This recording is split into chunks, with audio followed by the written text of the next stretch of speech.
Hi, I'm Yumi, and my partner Clara and I worked on creating structural color over the summer, along with our mentor, Miss Sailors.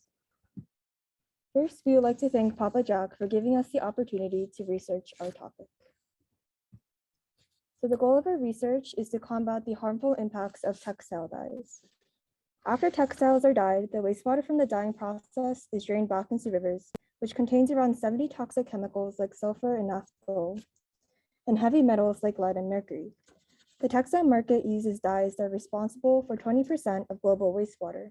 So the effects of the chemicals released are detrimental to the environment and to the people who live near the wastewater. The toxic chemicals eventually evaporate into the air, which can cause allergic reactions and disturb cell functions. Heavy metals can be inhaled into people's primary organs, leading to various diseases.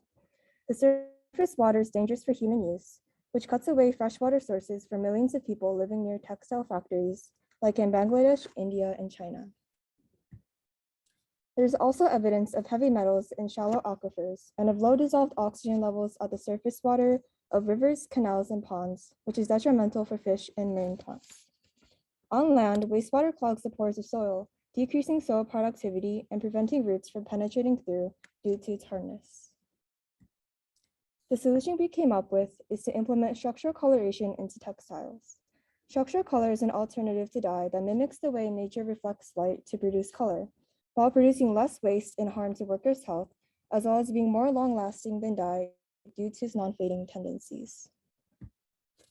First, it is important to understand how we see color. Dyes and pigments show color through selective absorption and reflection of wavelengths. For example, when people see the color red in an apple, they are seeing the specific wavelength in the visible spectrum that reflects red off of the object. All other wavelengths are absorbed. Unlike pigments and dyes that use chemicals, structural coloration depends solely on the shape of the object. Structural color is produced when a specific wavelength in the visible spectrum of light reflects off of nanostructures on a material. Other wavelengths are absorbed. The color reflected is dependent on the size and spacing of nanostructures. For example, nanoparticles with diameters of 310, 375, and 425 nanometers appear blue-violet, green, and orange-pink, respectively, due to the diffraction of light of successively longer wavelengths. The structure that we are creating that will reflect color are nanospheres, like seen in the diagram. Something we wanted to avoid in our structural coloration was iridescence. Much of structural color is iridescent because the human eye is aligned with differently spaced arrangements of nanostructures as our perspective rotates, which means the color is angle dependent. Iridescence is caused by polydispersity of particles and long-range ordered particles, which is when there's a pattern with the arrangement of particles. What we want is to create color that does not change due to the angle and orientation, or in other words, angle-independent color. To do this, monodisperse nanospheres are required, which are particles that are uniform and have the same molecular mass. Short-range ordered nanoparticles is also required, which is when there's a tendency to form small ordered regions that do not link together at long distances. A combination of both short-range and monodispersed particles makes the particles angle-independent because light is scattered in every direction equally, and therefore there's no optimal angle to view it from. Our research question is whether it is possible to create structural color coatings on fabric using sustainable and environmentally friendly materials. The objective of our research can be summarized into 4 goals. First, we wanted to see if we could synthesize nanospheres that are monodispersed and short range. Then we wanted to see if we could produce different colors. Once we produced colors, we wanted to find a preferred method of applying the nanospheres on fabric. Finally, once we got the hang of synthesizing nanospheres, we wanted to create structural color with more sustainable materials.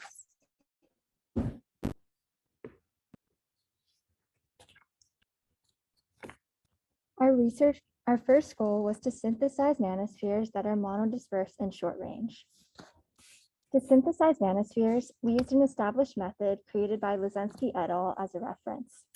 This method uses polymethyl methacrylate, also known as PMMA, as a safe material to create nanospheres. To create the PMMA, we stirred distilled water, methyl methacrylate monomer, and our initiator, which is 2,2-azobis 2-methylpropionimidine dihydrochloride. required the observers to pump inert gas into the solution as the PMMA synthesized. A successful chemical reaction was indicated by a milky white substance. We also recognized a successful run by putting drops of our PMMA onto the black surface of the fume hood and waiting to see if it dried into color. The color that appears after drying on the fume hood shows the color that will appear when the PMMA is put on the fabric. We examined the PMMA solution under one of the wet lab's microscopes, and we noticed that the spheres showed up fairly uniform, indicating that monodispersed spheres were achieved. There was also no consistent pattern for a long distance, showing that spheres were in short range order. These are helpful explanations as to why our colors were later angle independent when applied onto textiles. The second goal of our research was to create different size nanospheres to produce different colors. By testing different amounts of the initiator, we were successful in creating hues of purple, blue, and green. One of our goals for future research is to increase color variability by experimenting with different amounts of azo. Once the PMMA nanospheres were synthesized, the substance was centrifuged to separate particles at 9,000 rotations per minute. To spray coat the PMMA nanospheres, the centrifuged nanospheres were immediately used in a 100 to 2:1 ratio of PMMA and distilled water solution, polyacrylic glue, and carbon black. The polyacrylic glue sticks the PMMA on the fabric, and the carbon black absorbs light more to emphasize the wavelength that is being reflected. The resulting color on the black cotton fabric was hydrophobic and had a vibrant color the more we increased the layers of spray coating. Our third goal was finding the best way to apply PMMA on fabrics to produce the most vibrant color. We first discovered that using the centrifuged PMMA right after being centrifuged was the best way to use it.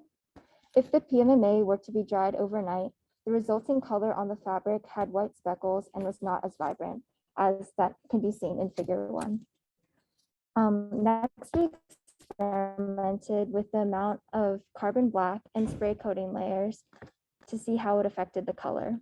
In the picture on the right, the top strip used 0.5% carbon black, the middle used 1%, and the bottom used 1.5%.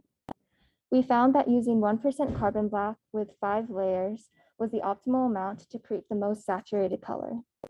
Although difficult to see in the pictures, the color seemed light and fading if any less was used, and too dark if any more was used. Finally, our last goal was creating structural color with more sustainable materials. PMMA is a plastic-based material, so it is not sufficiently environmentally friendly nor sustainable. Starch acetate nanospheres are a sustainable and feasible alternative to PMMA.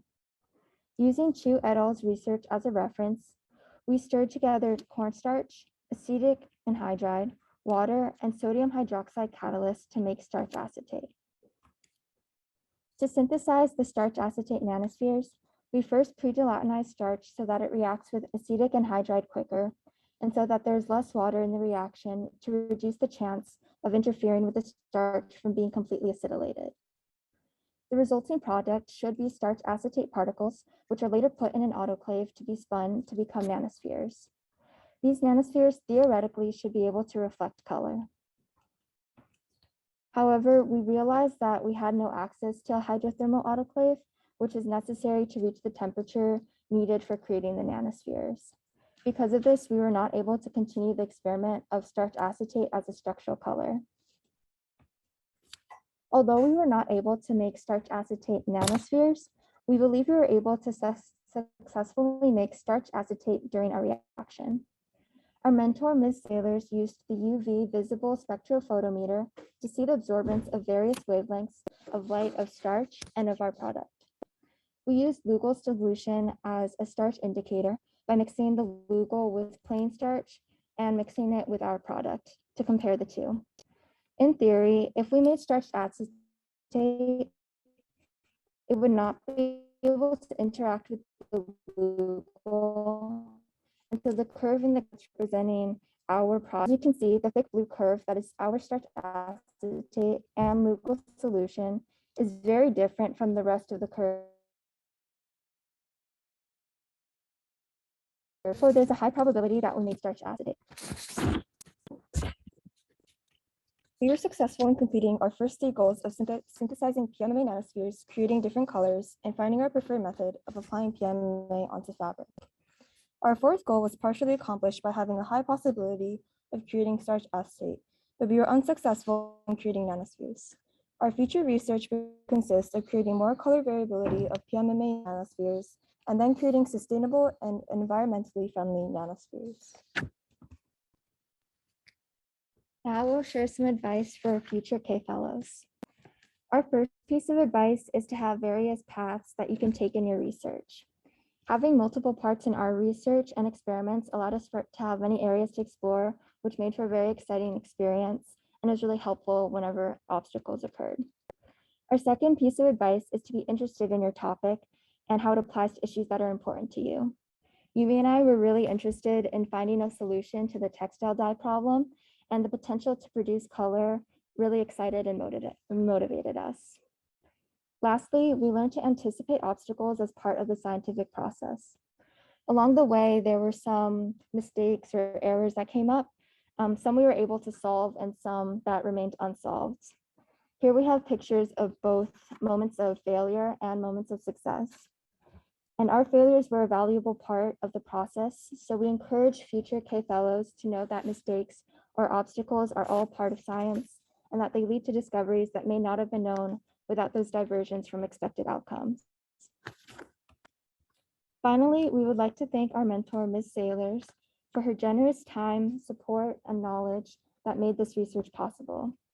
We'd also like to thank Dr. Chan for her guidance on our research and Mr. Tong for his assistance to us in the wet lab. These are our references. And then this is a picture of the colors that we were able to produce on the black cotton. Thank you.